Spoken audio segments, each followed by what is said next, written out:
great. Well, I'm going to go ahead and share my screen and pull up my presentation. Okay, so this is training that I developed for the inclusion team at Peer Washington a couple of years ago. I am really passionate about self-care and taking care of yourselves, especially as we are supporting other people that are going through their recovery journeys. I really love sharing this information. But we're going to watch a little clip from Laura Vandernoot Lipsky's TED Talk. We're only going to watch a little portion of this. I highly recommend watching the whole thing. It's got some really great information. But for the purposes of this presentation, we're only going to watch a couple minutes of it. So let's see if it plays some ads first. It might. No. Okay. Let me just get to the right spot. Okay. So one of the ways that the toll can show up is for those of you who are doing work. There are folks who do work, and as a result of the work you do, you might be exposed to things, either because of the content of what you're doing, but what a lot of my colleagues say is like, look, the work itself is the least of my concern. It's all my colleagues who put me over the edge, right? So sometimes the toll is because of the work. Sometimes the toll is because of the caretaking we do on our lives. Here she's saying, I feel like I need you less and less, Mom, now that I can make myself feel guilty all on my own. So much of the toll we feel is because many of you are caretaking in your personal lives. You're caretaking those around you. You're at home tending for folks who are returning from wars, folks who are ill, people who are in need in the community. Sometimes the toll we feel is because of the suffering of other living beings. This is Chris Jordan's wonderful work. And sometimes it's because of what's going on ecologically on the planet itself. This is the work of Vance Friedenberg. He's one of the leading scientists looking at the sixth mass extinction.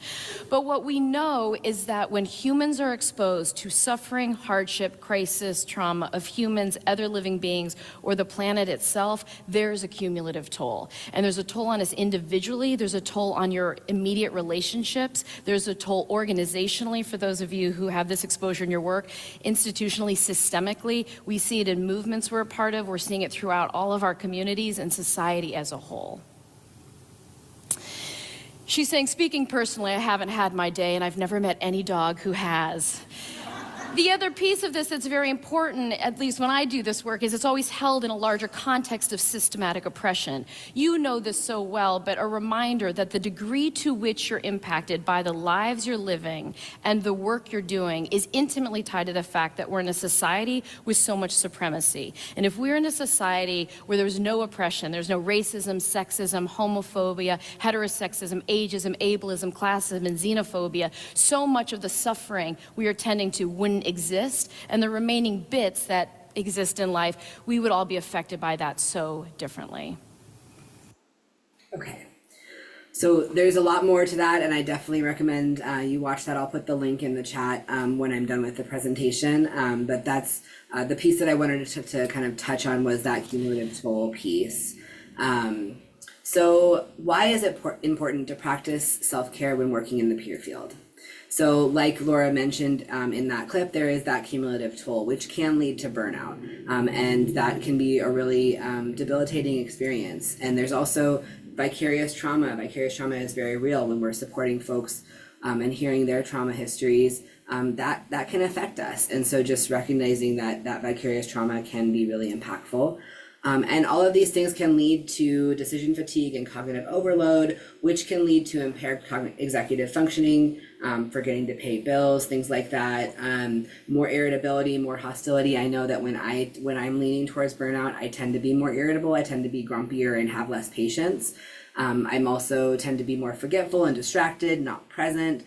All of those pieces can be symptoms of cognitive overload or decision fatigue or that cumulative toll.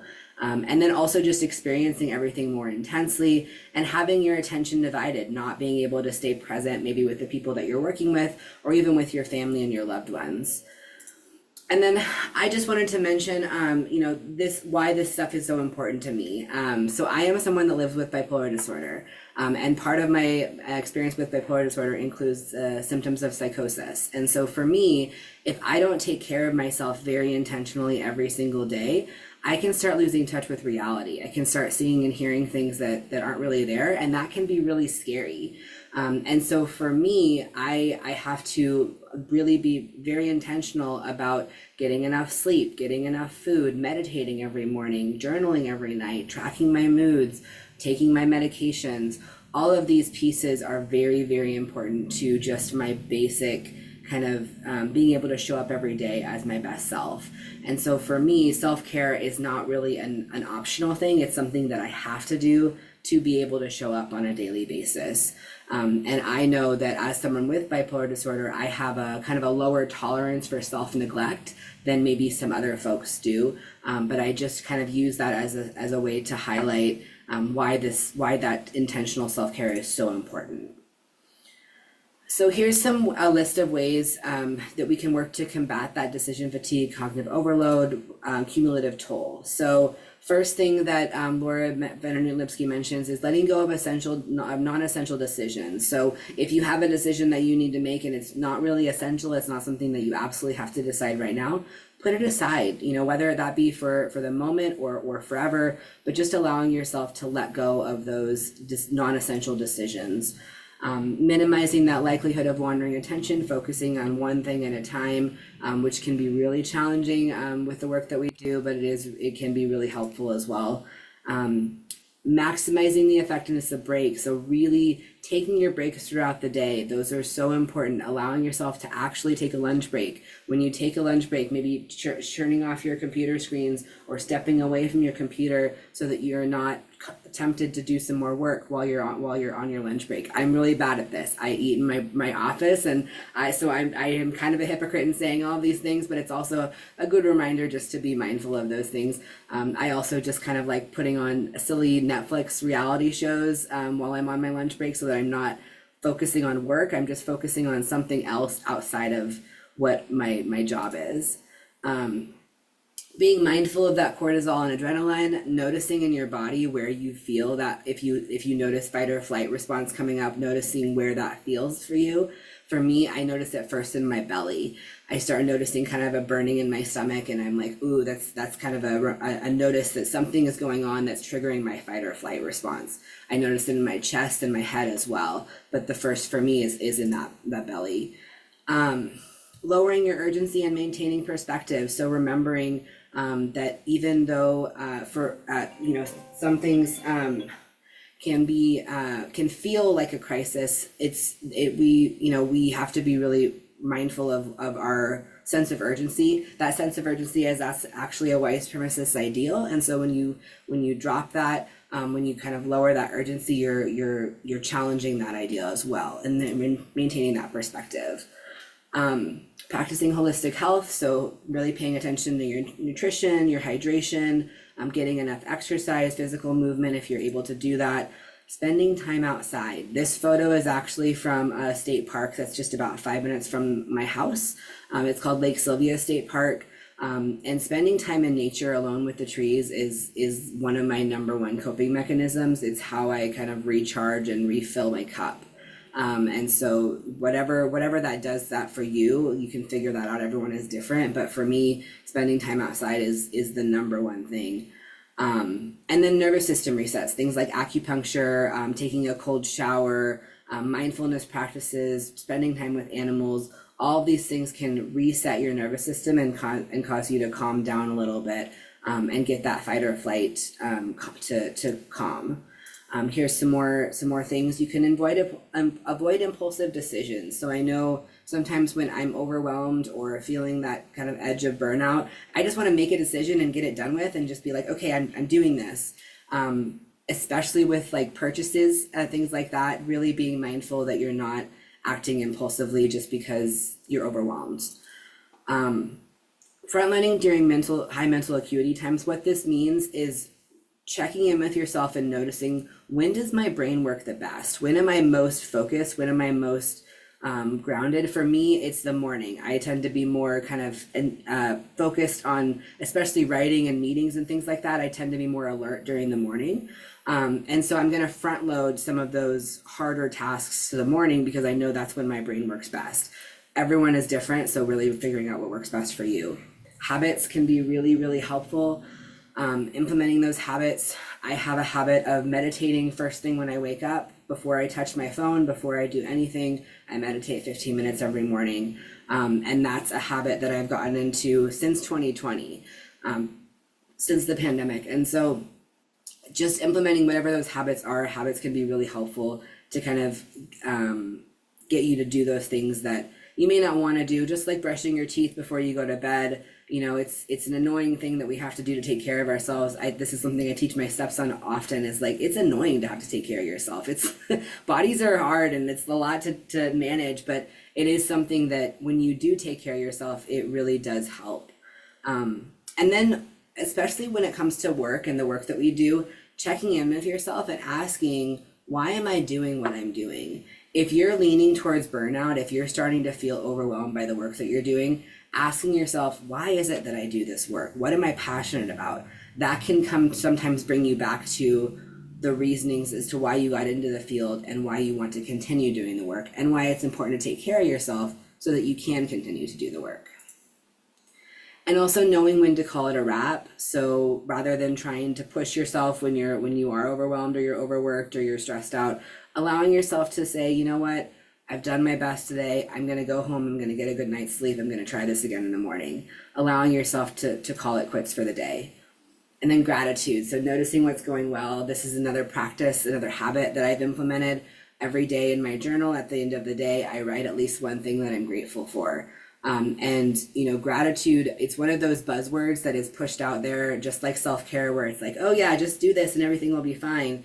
And the thing with gratitude is it has to be a practice. It's not something that you just do it once and it's over. It has to be really something that is part of your daily routine.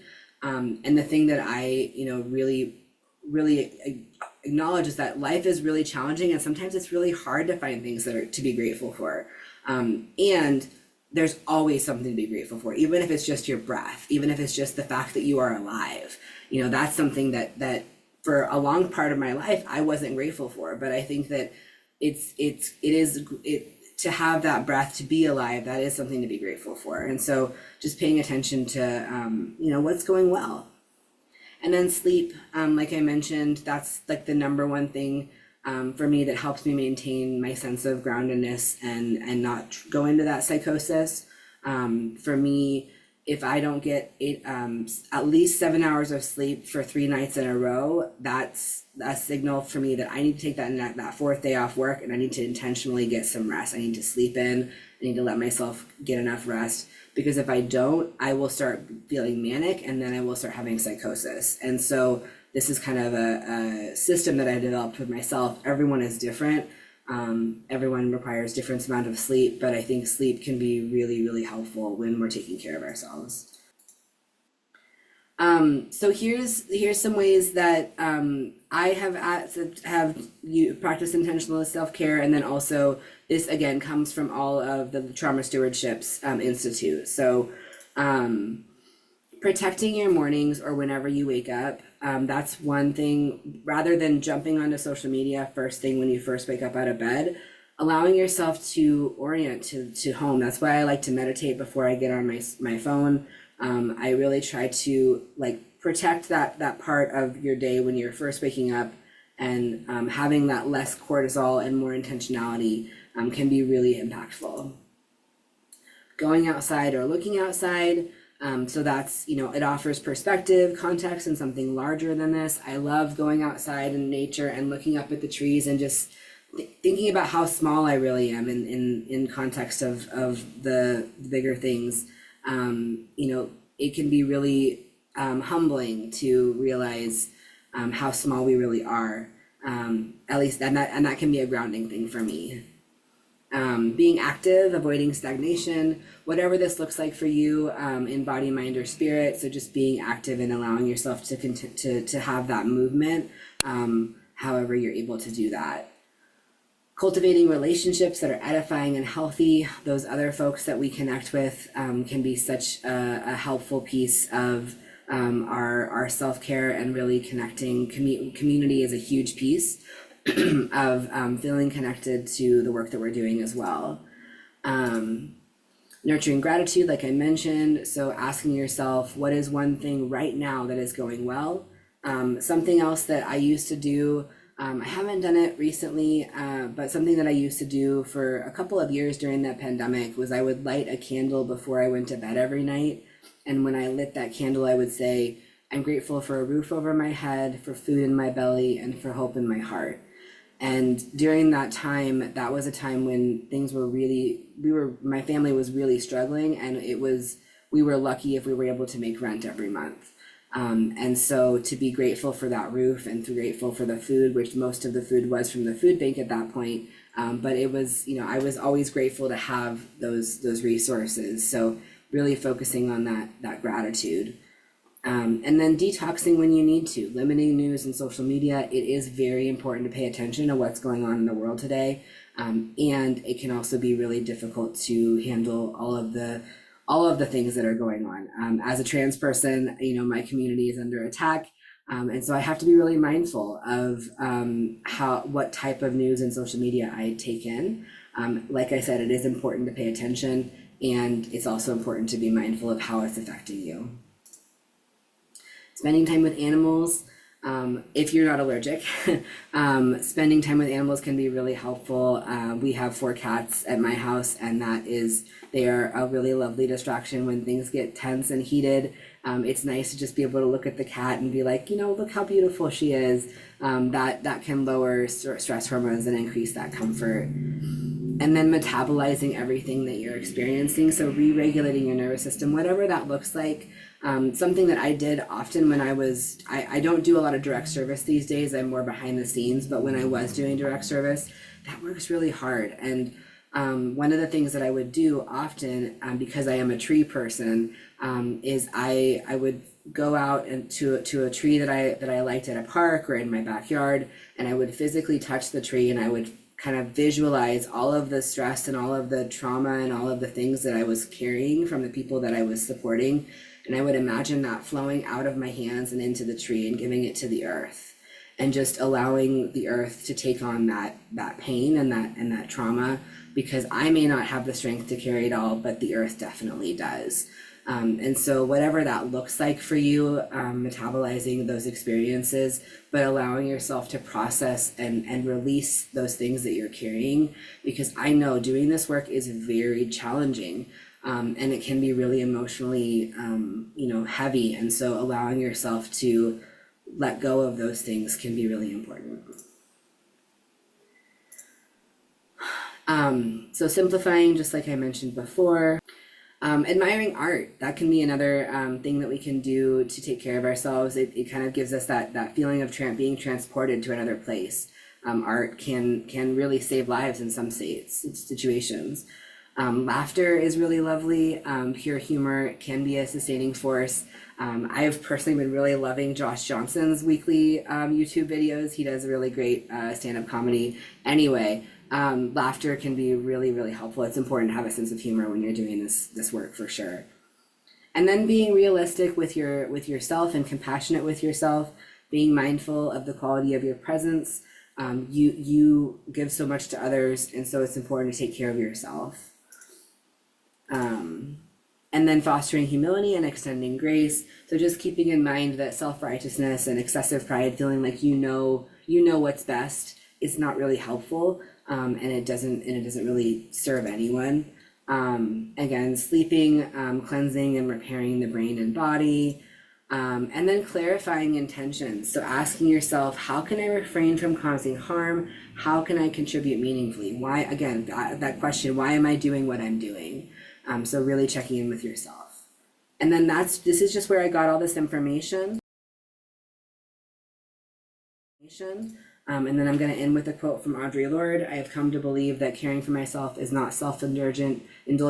Caring for myself is an act of survival. And Audre Lorde was a queer Black woman, and really big in the feminist movement. And so I just wanted to highlight that. So thank you so much for listening to my presentation, and I would love any thoughts, discussion, anything that came up for folks.